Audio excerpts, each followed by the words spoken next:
Bonjour et bienvenue dans cette nouvelle vidéo de Budgeconomie. Aujourd'hui, nouvelle vidéo immobilier dans laquelle nous allons voir les secrets du dossier bancaire. Commençons cette vidéo par une petite mise en contexte. En cours d'année, avec ma compagne, nous avons eu pour projet d'acquérir un nouveau bien immobilier.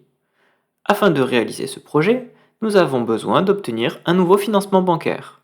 J'ai donc mis à jour mon dossier bancaire, ce qui m'a inspiré cette nouvelle vidéo.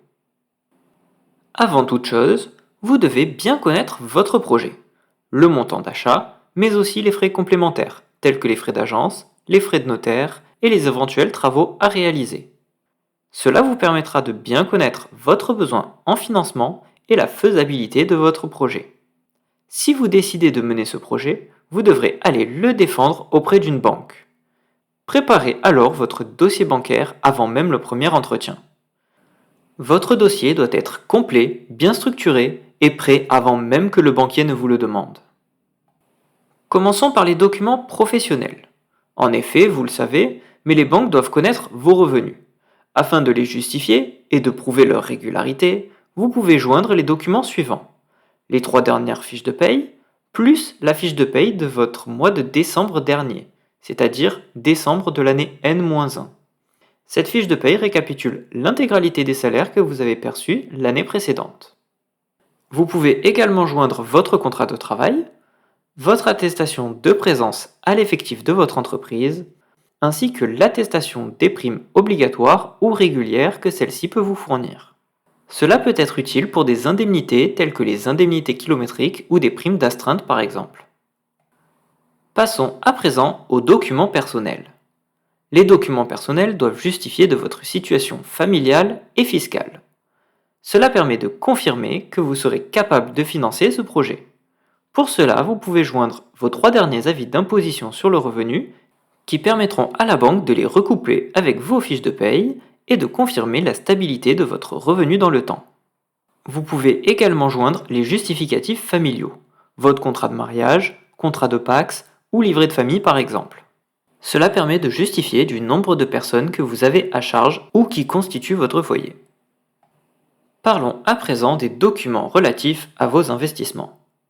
Pour faciliter l'obtention de votre emprunt, vous pouvez montrer à la banque que vous savez tenir un budget, que vous épargnez tous les mois et même que vous investissez en bon père de famille.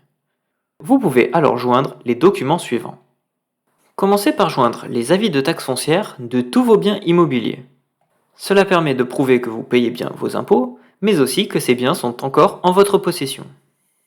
Complétez cela par vos différents relevés de compte. Commencez par les comptes courants et ajoutez-y les livrets d'épargne, que ce soit le livret A, le livret développement durable et solidaire ou le livret d'épargne populaire.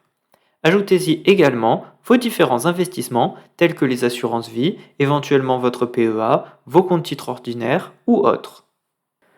Vous pouvez également inclure à votre dossier bancaire un CV d'investisseur. Il s'agit d'un document permettant de rappeler les informations suivantes.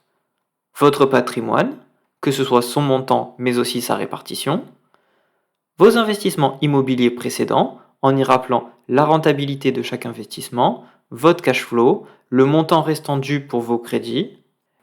Ajoutez-y également votre vision long terme et répondez à la question en quoi ce bien que je souhaite financer répond à mes différents objectifs futurs.